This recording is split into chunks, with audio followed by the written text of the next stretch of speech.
Hi students, welcome to week 13. This will be our third medium covered in our medium series. This is on printmaking.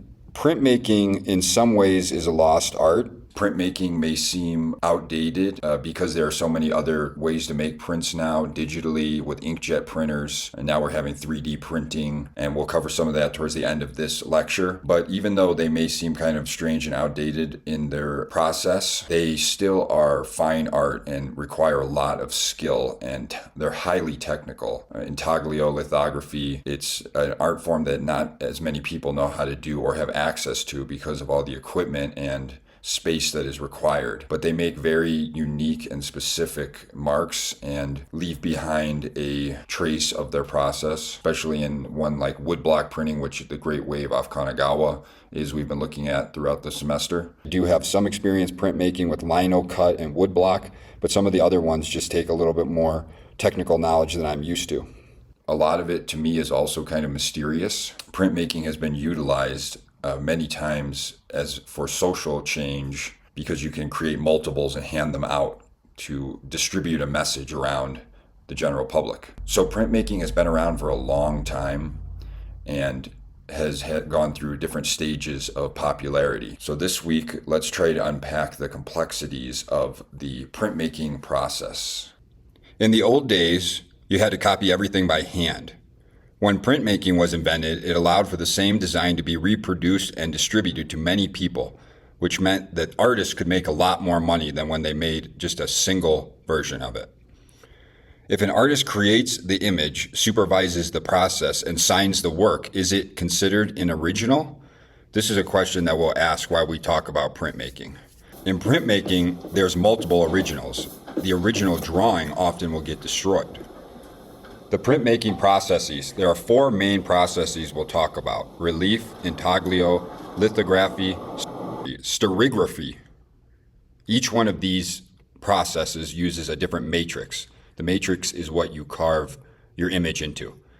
So underneath these four main processes are woodcut, that's where you use a woodblock matrix, an engraving where you use a metal plate, and also an etching where you use a metal plate, lithography where you use a stone, lithocut where you use linoleum, screen printing, that's where you use a silkscreen press, dry point, and mezzotint, which both use metal plates as well. Printmaking emerges in China and Japan in the 8th century. It's used to produce Buddhist scrolls that spread across Asia in the 9th century. Here's a scroll with illustrated cover containing 6 Buddhist texts from China, 943 CE. Egypt and Mesopotamia, earlier civilizations, reproduced images using incised stones. The earliest printed artworks on paper were in China, though. By 15th century, woodblock printing workshops became common in Europe as paper became less expensive. Let's first talk about relief printing. Relief printing is the type of printmaking achieved by carving away from a block of material such as wood or linoleum to create a raised image. Ink is applied to the raised surface. The carved area is not inked. And then the image is transferred to paper or similar material by applying pressure. Here's a diagram of how you make the relief process. This is the matrix, which would be wood or linoleum. So you ink that, you don't ink the parts that were cut away, and then you press that onto a piece of paper. Traditionally, woodblock printing is a type of relief. Wood has been used for relief prints because it is readily available, familiar to work with, and holds up under pressure exerted by the printing process. Prints are known as woodcuts if they're made from a wood block. An example of a wood block print would be Hokusai's The Great Wave. So this week we'll have a video to watch on Hokusai's Great Wave and a discussion assignment that goes with that. Hokusai's print originally was drawn and then given to some craftsmen who transferred the drawing onto a block of cherry wood.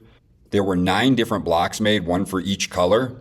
There were 5,000 prints made from the original one, and when they transfer the drawing to the wood block, you have to chip through the drawing, so the original drawing gets destroyed in the process. So there is no original.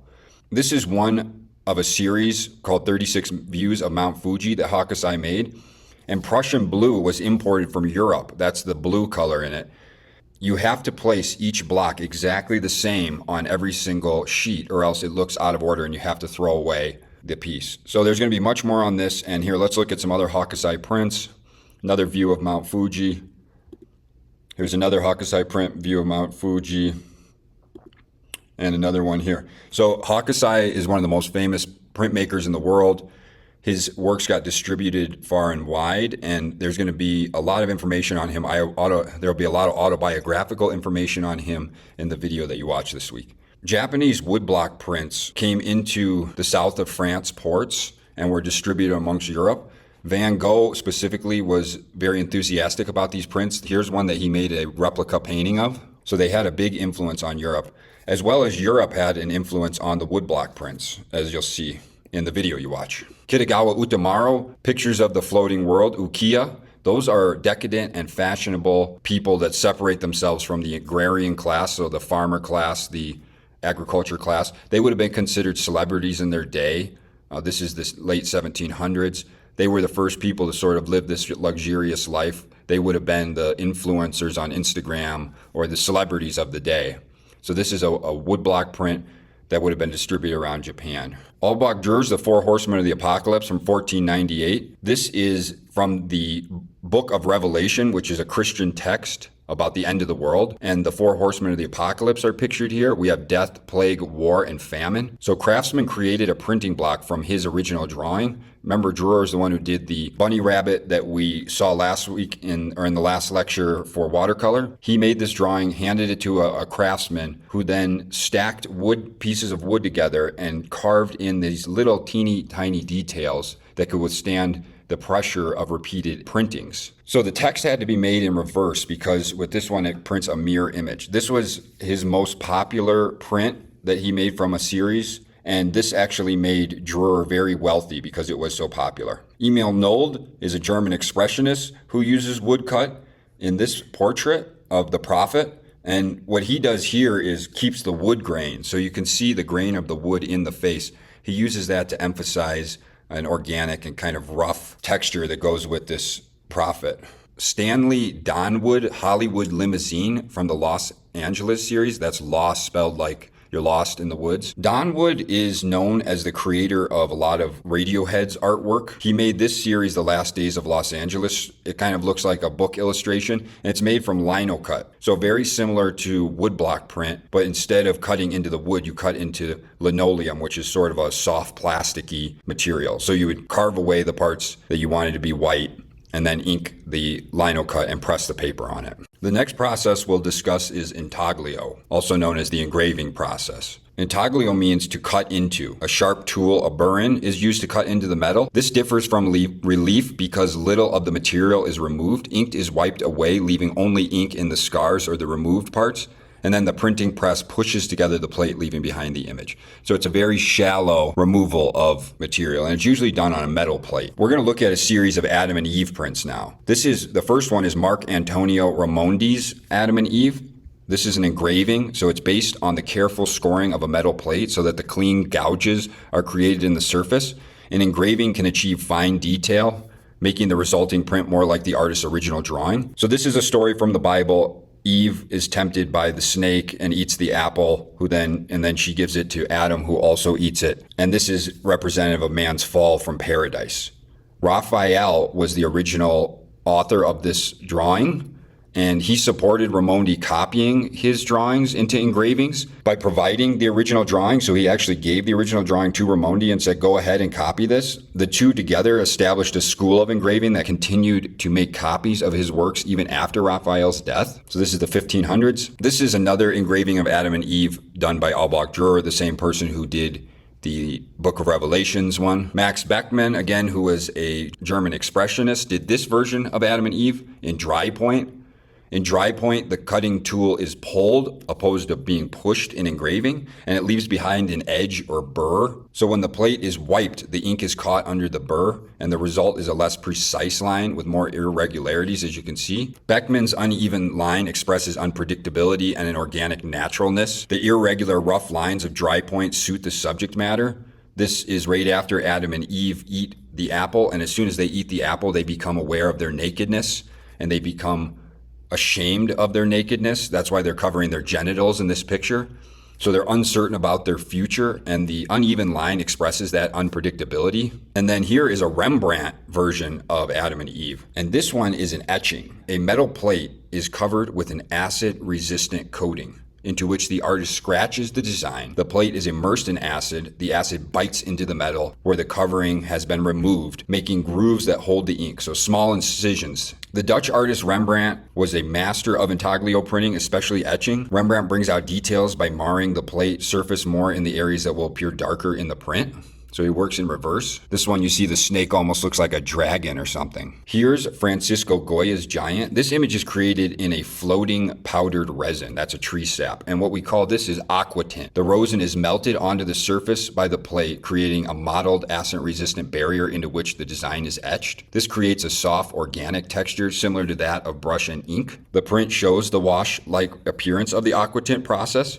So Goya was very good at this. He controlled the distribution of the rosin to create dark values. Soft, rich, implied texture emphasizes that this is a mythical creature. He's able to create a nuanced and subtle contours of the giant's body that communicate the sense of it being a fantastical, unreal being. So this one almost comes out more as like an ink wash. This is what we call mezzotint by Dox Thrash, called Defense Worker from 1941. In this one, the entire surface of the plate is roughened with a rock tool, a metal object with a spike curved bottom. Areas where light tones are desired are then smoothed, and ink is removed from the smooth areas when the plate is wiped. Thrash uses mezzotint over etch guidelines. The dark values reflect the seriousness of the war effort and the spirit of the American worker during World War II. So this was sponsored by the WPA program, which is the Works Project Administration. This was a social program during the Great Depression to help spur on economic stimulation. Artists, writers, musicians were all paid for their work during this time. Let's take another look at an etching by Giambattista Pirisei, The View of the Mausoleum of Hadrian. This is from 1778. So this is a Views of Rome series.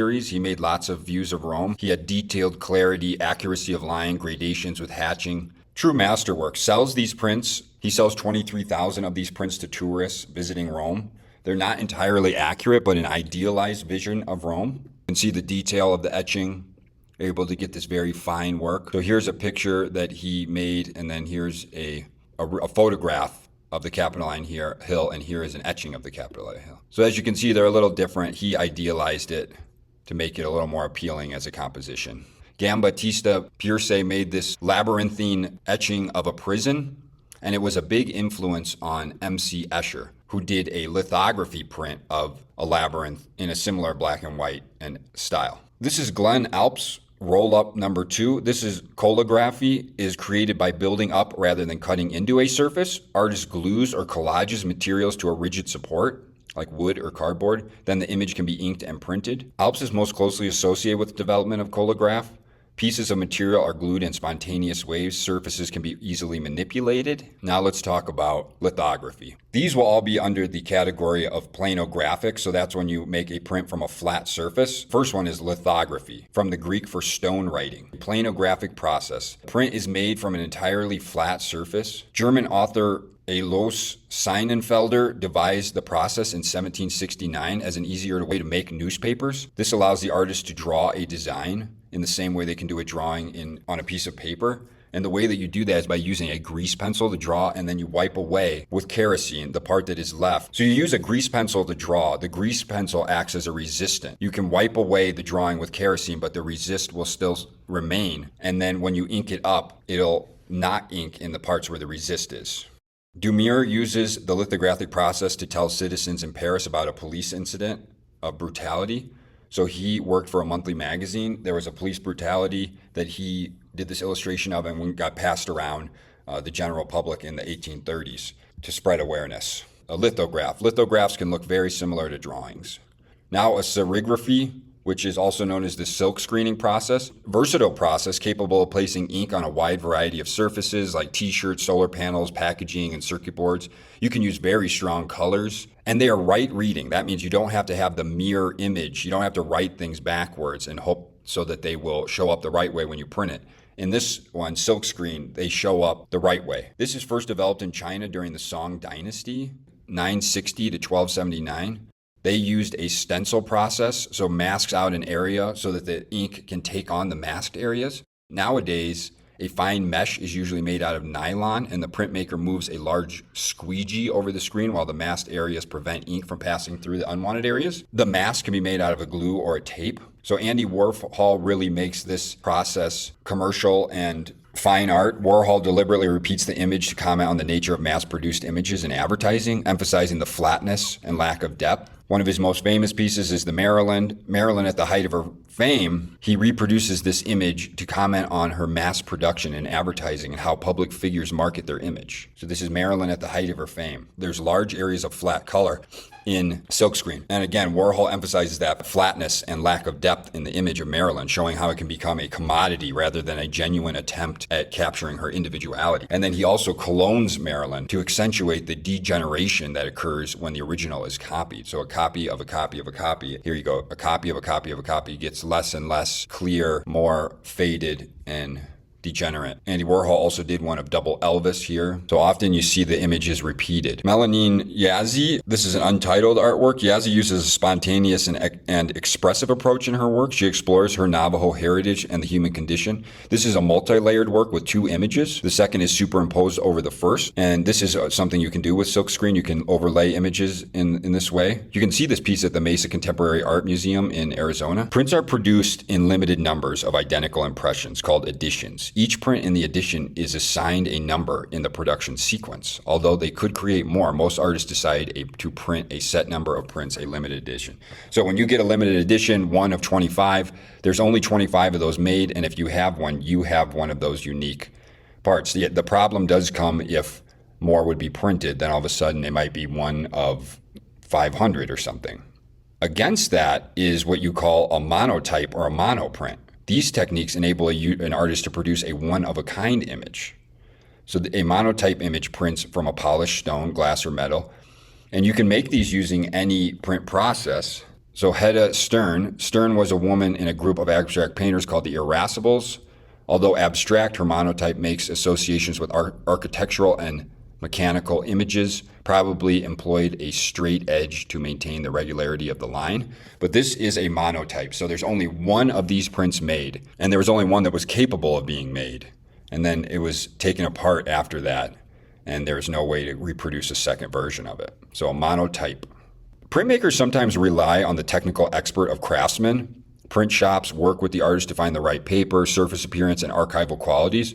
Some shops provide digital reproductions of the artwork. So this is a very important question about originality and about authorship.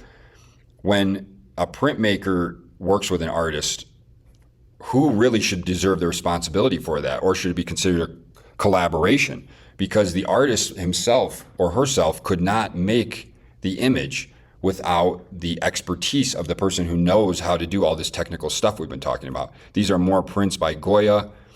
The Taller de Gráfica Popular, or the TGF, founded in 1937, was a Mexican print-making collective. They believed that art could be used as a tool for social change.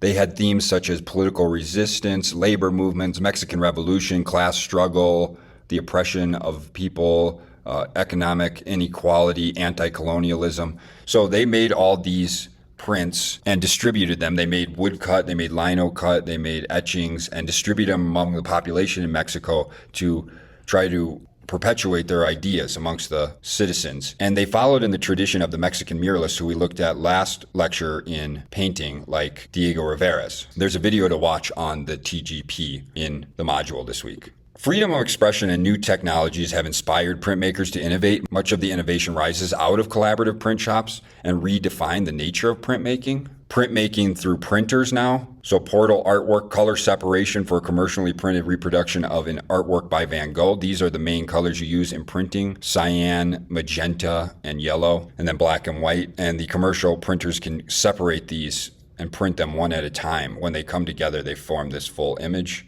Ravi reproduces her artwork using commercial distribution centers and glichi prints. That's when you print out a painting that looks exactly the same as the original, except it's just a print on a piece of paper opposed to a painting. So this is an acrylic on canvas painting that has been photographed and printed in this fine printing process, inkjet printing process. The colors are permanent, and the resolution of this method ensures a lasting piece of art, and it can still encapsulate her gestural style. You can print these on canvases as well, so you can try to simulate the original, although you're not going to have the brush strokes or the texture. But there are types of prints where an artist may print it out and then do some brush strokes on top of it, or print it with some sort of texture to make it look like it actually is painted. So inkjet printing is a very common way to create prints now, although it's not the fine, highly technical printmaking process like we've been discussing throughout this lecture. Lastly, we'll talk about 3D printing. Kurt de Hoog, Unterschieden Tonka, is an American sculptor. His original computer graphic design is created using a three-dimensional print. So he uses iron metal coating on the finished print and then applied acrylic paint to the textural and surfaced finish. So this piece is 3D printed. He designed it and then he printed it out. And 3D printing has become the next phase of printmaking. We'll look at a couple other examples here and here. So printmaking is now going beyond. You can now design almost anything you can think of in a 3D modeling program and have it printed by this type of machine, 3D printing machine. So printmaking has gone into the three-dimensional realm. It can be in the round now. Also, this is a clay replica of a piece that a professor that I had up in Montana made. It was an exact replica, a casting replica of a swing set that he had as a child. So you can also make a print out of clay and casting and molding. So printmaking can go beyond the flat and the two-dimensional and into the three-dimensional world. I know that this lecture was highly technical. It can be difficult to understand, but I appreciate you watching, and we'll see you next week for our final two lectures on mediums. Thank you.